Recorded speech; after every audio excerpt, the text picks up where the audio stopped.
الحمد لله الذي أنزل السكينة على قلوب المسلمين المؤمنين وجعل الضياق على قلوب المنافقين والكافرين.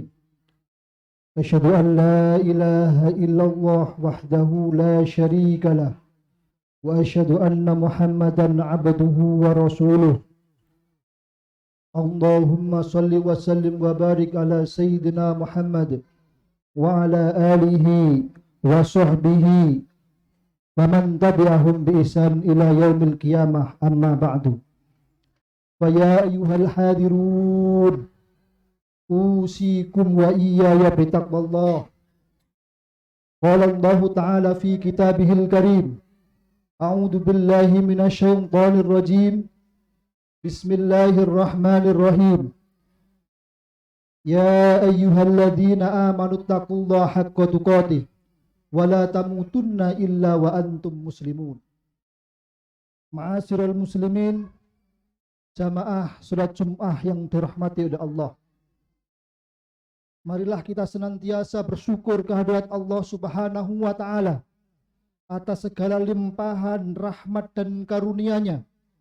Sampai detik ini kita masih diberikan oleh Allah Subhanahu wa Ta'ala nikmat iman, nikmat Islam, nikmat kesehatan, dan nikmat kesempatan untuk melaksanakan berbagai macam ibadah, termasuk yang kita lakukan pada siang hari ini, yakni sholat Jum'ah secara berjamaah.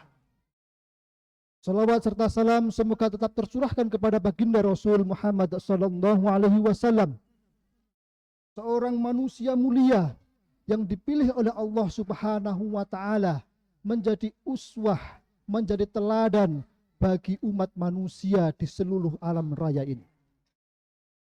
Di hari yang mulia ini, saya juga mengajak kepada para hadirin sekalian untuk senantiasa berupaya meningkatkan iman dan takwa kita dengan cara menjalankan seluruh perintah-perintah Allah dan menjauhi segala larangan-larangannya. Sebab dengan ketakwaan itulah kita akan mampu meraih kebahagiaan dunia maupun kebahagiaan akhirat. At-taqwa mamba'us sa'adati dunyawiyati wal ukhrawiyah. Takwa itu adalah sumber dari kebahagiaan dunia maupun akhirat. Maka tidak heran setiap kali kita selesai melaksanakan sholat, kita menanjatkan doa kepada Allah Subhanahu wa Ta'ala. Begitu juga pada doa-doa yang lain yang kita lakukan, selalu kita sisipkan doa ini, yaitu Rabbana atina fid dunya hasanah wa fil akhirati hasanah wa qina adzabannar. Ya Tuhan kami, berikanlah kami kebaikan atau kebahagiaan dunia dan akhirat, dan jagalah kami dari siksa api neraka. Itulah yang kemudian menjadi concern kita, bahwa setiap manusia mendambakan hidup bahagia di dunia maupun akhirat. Selanjutnya yang menjadi pertanyaan adalah bagaimana kita menggapai hidup bahagia. Untuk menjawab pertanyaan ini tentu kita kembalikan dengan tuntunan Allah dan Rasul-Nya. Allah pun menjelaskan dalam surat An-Nahl ayat 97, A'udzu billahi minasyaitonir rajim. Man 'amila sholihan min dzakarin aw unsa wa huwa mu'minun falanuhyiyannahu hayatan thayyibah wa lanajziyannahum ajrahum bi ahsani ma kanu ya'malun. Barang siapa mengerjakan kebaikan, baik laki-laki maupun perempuan, dalam keadaan beriman, maka pasti kami berikan kepadanya kehidupan yang baik dan akan kami berikan balasan dengan pahala yang lebih baik dari apa yang mereka kerjakan. Sangat jelas sekali di situ Allah informasikan kepada kita bahwasanya manakala kita ingin meraih kehidupan, meraih kebahagiaan hidup, maka kuncinya ada dua. Yang pertama adalah iman kepada Allah Subhanahu wa Ta'ala, dan kedua adalah melakukan amal-amal soleh. Tanpa kedua itu, niscaya kita tidak akan pernah merasakan hidup bahagia secara hakiki. Iman saja tanpa disertai dengan amal soleh, maka terasa kurang, bahkan jauh daripada kurang. Begitu juga amal soleh yang tidak didasari dengan iman dan takwa kepada Allah Subhanahu wa taala, maka akan menjadi sia-sia. Maka dari itu para hadirin, lebih lanjut Imam Al-Qurtubi dalam kitabnya Tafsir Al-Qurtubi menjelaskan paling tidak ada 4 tanda atau cara orang dapat meraih kebahagiaan dunia dan akhirat. Yang pertama kata Imam Al-Qurtubi, yaitu meraih atau mencari rezeki secara halal. Rezeki halal membuat hidup kita menjadi bahagia dan berkah. Segala urusan menjadi mudah. Keluarga menjadi sakinah, mawaddah, warahmah. Putra-putri kita menjadi yang anak yang soleh, solehah. Jiwa raga kita menjadi semangat untuk beribadah. Harta melimpah ruah, bisa digunakan untuk haji dan umroh di Mekah. Begitu juga bisa untuk mengunjungi atau ziarah ke makam Rasulullah di Madinah. Dan kelak ketika kita meninggal, insya Allah husnul khotimah. Itulah manfaat daripada mencari rezeki yang halal. Maka daripada itu, rezeki yang halal ini menjadi pertanda seseorang itu bahagia di dalam kehidupannya.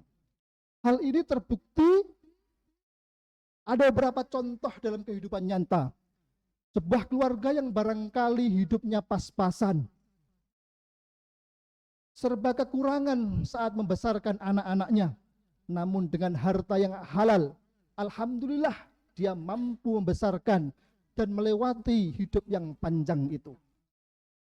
Walaupun seandainya kalau dirumuskan atau dihitung dengan matematika manusia tidaklah cukup. Tetapi matematika Allah berbeda. Jika sebulan barangkali orang tua kita dulu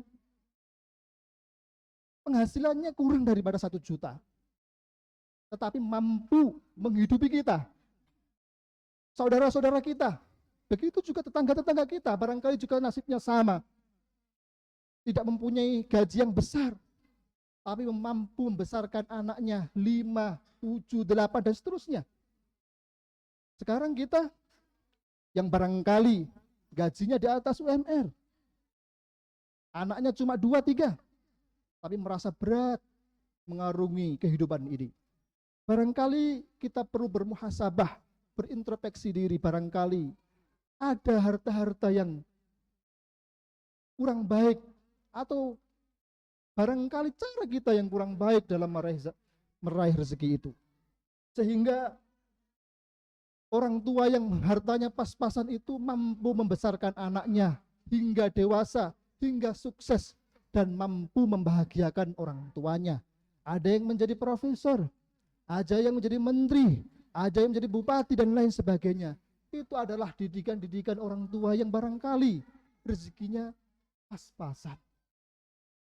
Tetapi yang harus kita catat para hadirin, rezeki bukanlah sekedar nominal-nominal gaji. Rezeki adalah segala pemberian Allah Subhanahu wa taala, yang manakala kita gunakan rezeki itu untuk beribadah kepada Allah, maka rezeki itulah kemudian disebut dengan rezeki yang berkah, rezeki yang kemudian mendatangkan kebaikan-kebaikan yang lebih besar di kemudian hari. Para hadirin yang dirahmati oleh Allah, tentu yang harus kita catat dalam pikiran kita, yang harus kita tancapkan dalam keyakinan kita, rezeki itu sudah Allah tentukan. Tidak akan kemudian rezeki kita bertambah lebih besar atau berkurang dari yang telah ditentukan oleh Allah Subhanahu wa taala. Sekali lagi, yang perlu kita lakukan adalah menentukan bagaimana cara kita meraih rezeki itu, dengan cara yang halal atau dengan cara yang haram. Dengan cara yang halal pun juga sama, dengan cara yang haram pun juga tidak akan kemudian menambah rezeki kita dari takaran yang telah ditentukan oleh Allah.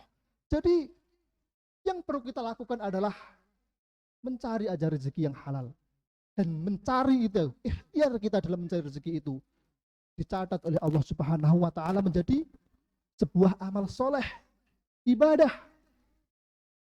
Sehingga tidak perlu kemudian kita risau terhadap rezeki kita.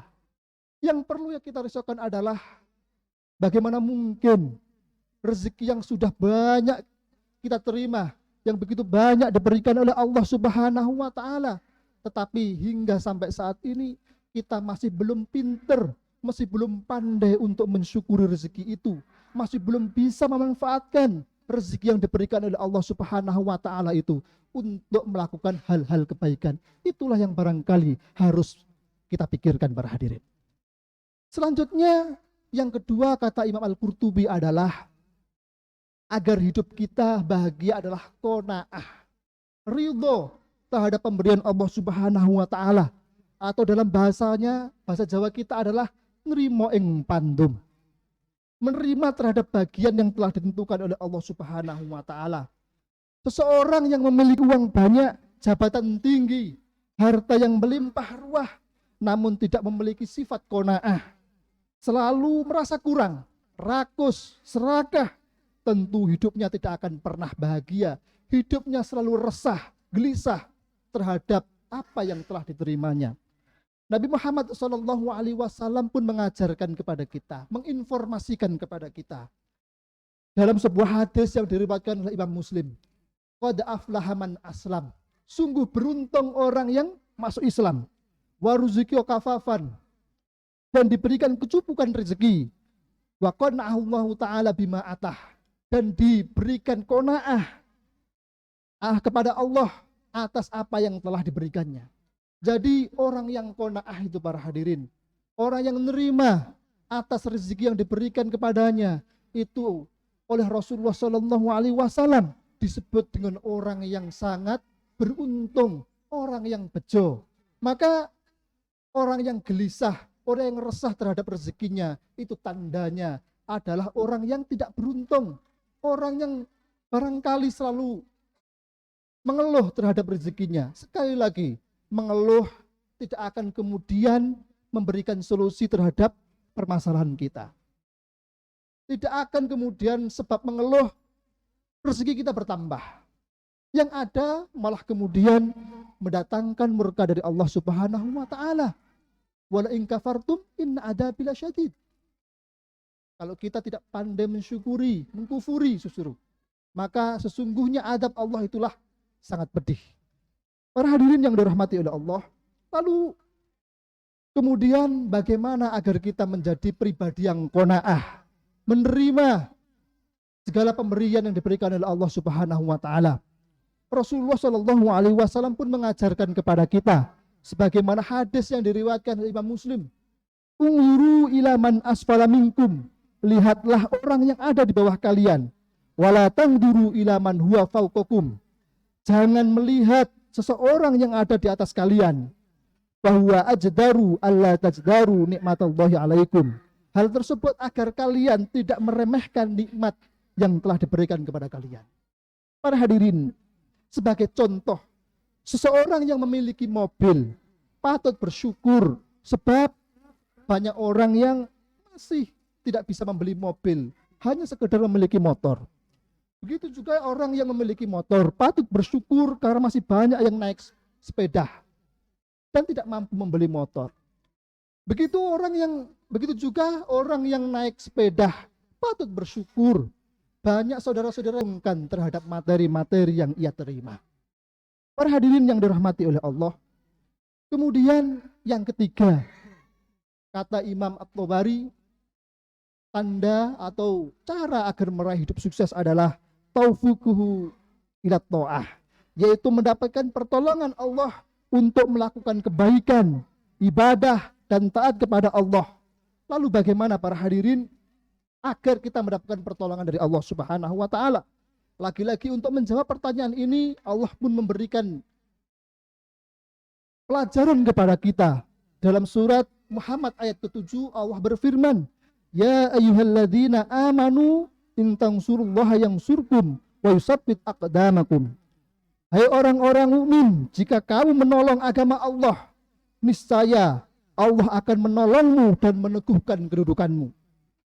Menurut Imam At-Tabari dalam tafsir Jami'ul Bayan, beliau menjelaskan bahwa Allah Subhanahu wa taala akan menolong orang-orang yang beramal sesuai apa yang dicintai dan diridhai oleh Allah Subhanahu wa taala, yaitu orang-orang yang berjuang di jalan Allah Subhanahu wa taala, seperti orang yang memakmurkan masjid, orang yang mengajarkan ilmu-ilmu di lembaga pendidikan, orang yang menegakkan keadilan.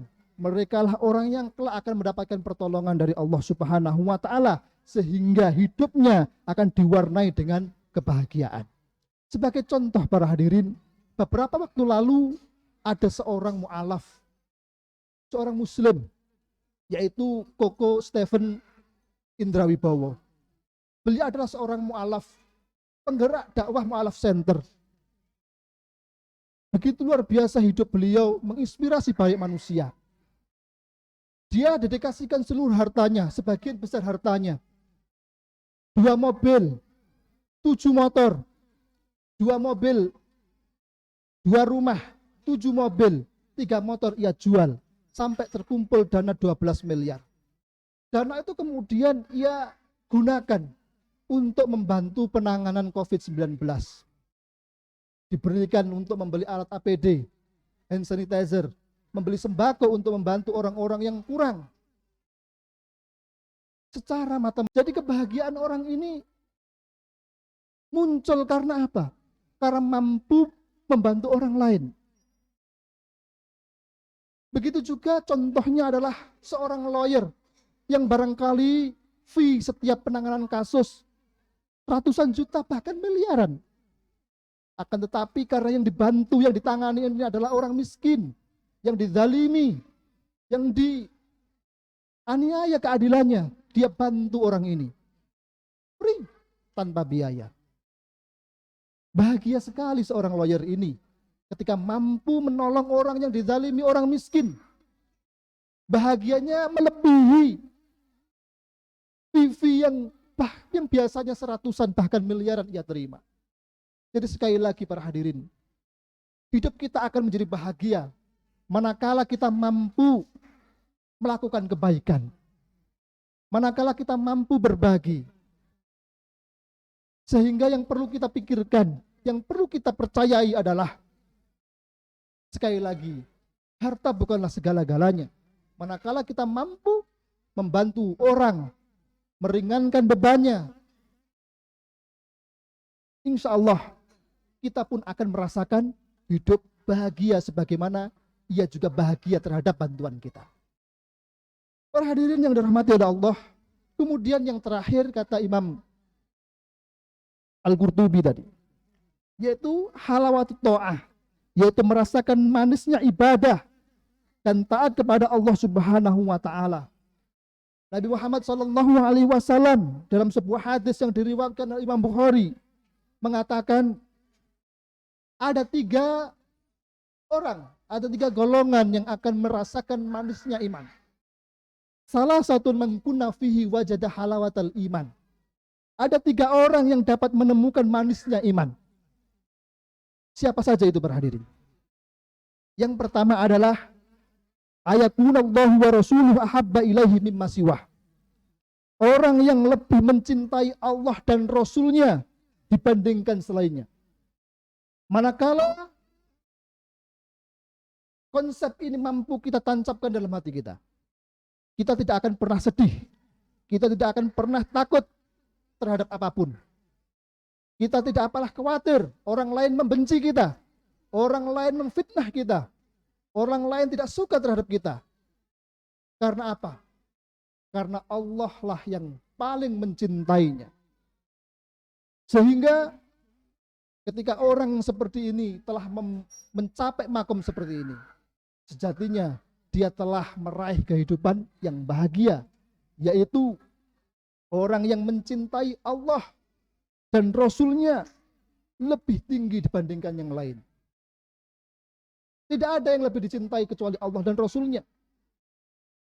Anak, istri, harta, jabatan, dan lain sebagainya. Kemudian yang kedua, orang yang akan mampu meraih atau merasakan manisnya iman adalah Ayuhibbal mar'a la yuhibbu illa lillah. Orang yang mencintai seseorang karena Allah. Jadi kita mencintai siapapun itu. Sahabat kita, orang tua kita, istri kita, anak kita, teman kita, atasan kita, dan lain sebagainya. Itu harus dilandasi karena cinta kepada Allah Subhanahu wa Ta'ala. Dengan demikian, kita tidak mungkin kemudian cinta kita kepada mereka itu mengharapkan sesuatu. Kita cinta kepada atasan kita, hormat kepada atasan kita, karena ada karpe, karena ada maunya. Mau dipromosikan jabatan, mau dinaikkan gaji, dan lain sebagainya. Tapi orang ketika cinta kepada temannya, atau siapapun itu, atas dasar cinta kepada Allah, maka tidak ada keraguan, tidak ada sedikit pun yang kemudian menggoyahkan komitmennya. Sehingga orang yang demikian akan mampu merasakan manisnya iman dan hidupnya menjadi bahagia. Terus yang terakhir para hadirin, orang yang akan mampu merasakan manisnya iman adalah ayyakraha ayyauda fil kufri kama yakrahu ayyuqdhafa finnar. Orang yang membenci untuk kembali kepada kekufuran sebagaimana ia benci dimasukkan kepada atau ke dalam neraka. Jadi kita benci kepada seseorang, benci kepada sesuatu, itu sebetulnya bukan karena orangnya, tetapi karena karakternya, perilakunya yang tidak sesuai dengan tuntunan Allah, menyalahi aturan agama. Dengan demikian kalau kita mampu menghadirkan perasaan ini para hadirin, maka kita tidak akan ada perasaan benci kepada siapapun. Tidak ada perasaan dendam kepada siapapun. Bahwasanya yang tidak kita sukai adalah perilakunya yang menuju kekufuran. Seperti kita membenci diri kita, orang lain dimasukkan kepada api neraka. Pasti kita sebagai manusia tidak mau diri kita dimasukkan ke dalam neraka, tidak mau, benci. Sama, kita juga benci seseorang yang melakukan perbuatan-perbuatan yang menyimpang. Tapi sekali lagi, jangan membenci orangnya. Sehingga ketika suatu saat orang ini bertaubat, menjadi pribadi yang baik, kita tidak canggung, kita tidak pakewoh ketika berinteraksi lagi, berkomunikasi lagi. Karena pada dasarnya yang tidak kita sukai adalah perilaku yang menuju kekufuran, perilaku yang tidak sesuai dengan tuntunan-tuntunan agama. Ma'asyiral muslimin, jamaah salat Jumat yang dirahmati Allah. Dari sini dapat kita simpulkan ya, bahwa menurut Imam Al-Qurtubi ada 4 cara agar kita meraih hidup yang bahagia. Yang pertama adalah meraih rezeki dengan cara yang halal. Kedua, menerima qanaah terhadap segala pemberian yang telah ditentukan oleh Allah Subhanahu wa Ta'ala. Kemudian yang ketiga yaitu senantiasa membantu orang lain. Dengan demikian kita akan dibantu oleh Allah di kemudian hari. Dan yang terakhir adalah agar kita mendapatkan hidup bahagia adalah merasakan ibadah itu nikmat. Kita hadirkan perasaan itu, maka kita akan menjadi orang yang bahagia dalam hidup. Semoga kita semua akan mendapatkan rahmat dari Allah Subhanahu wa Ta'ala, agar kita juga menjadi manusia yang bahagia di kehidupan dunia maupun kehidupan akhirat. A'udzu billahi minasyaitonir rajim. Bismillahirrahmanirrahim. Wal asri innal insana lafi khusrin illal ladzina amanu wa amilus solihati wa tawassaw bil haqqi wa tawassaw bis sabr. Barakallahu wa lakum fil Qur'anil karim wa nafa'ani wa iyyakum bima fihi minal ayati wa dzikril hakim. Wa taqabbal minni wa minkum tilawatahu innahu huwas samiul alim.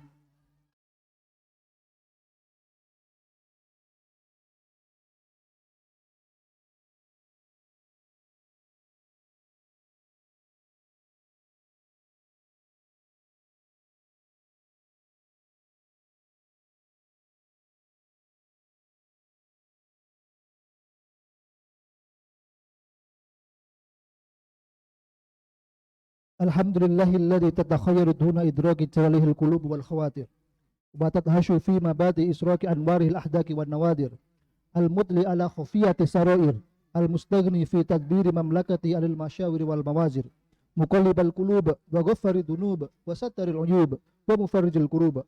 Allahumma shalli wa sallim ala sayyidil mursalin wa jami'i syamluddin wa qati dabiril mulhidin wa ala alihi at-tahirin wa sahbihi ajma'in. Amma ba'du, fa ya ayyuhal ikhwan, ittaqullah fa inna taqwa manba'u sa'adatid dunyawiyyati wal ukhrawiyyah. Nas'alullaha tabaraka wa ta'ala ay yaj'alana minal ladzina yastami'una al-qaul fayattabi'una ahsanah.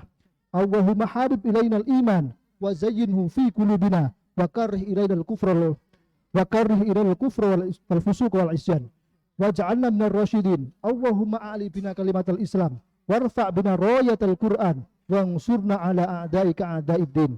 Allahumma ansurna al qaumil kafirin, Allahumma ansurna al qaumil zalimin, Allahumma ansurna al qaumil fasikin, Allahumma ansurna al qaumil hasidin, Allahumma khudhum wa man nasarahum akhta azizim muqtadir. Allahumma fir lil muslimina wal muslimat wal mu'minina wal mu'minat al ahya'i minhum wal amwat innaka sami'un qaribun mujibud da'wat wa qadiyal hajat. Rabbana la tu'akhidhna in nasina aw akhtana, Rabbana wa la tahmil alaina isran kama hamaltahu 'alal ladzina min qablina, Rabbana wa la tuhammilna ma la taqata lana bih wa'fu 'anna waghfir lana warhamna anta maulana fansurna 'alal qaumil kafirin. Rabbana ighfir lana dzunubana wa israfana fi amrina wa tsabbit aqdamana wansurna 'alal qaumil kafirin. Rabbana waj'alna muqimis shalah wa min dhurriyyatina Rabbana taqabbal du'a. Rabbana ighfir lana wa liwalidina wal mu'minina yawma yaqumul hisab. Ibadallah, innallaha ya'muru bil 'adli wal ihsan wa ita'i dzil qurba wa yanha 'anil fahsya'i wal munkari wal baghi ya'idukum la'allakum tadhakkarun. Fadhkurullaha yadhkurkum was'alu min fadlihi yu'tikum wa la dzikrullahi akbar.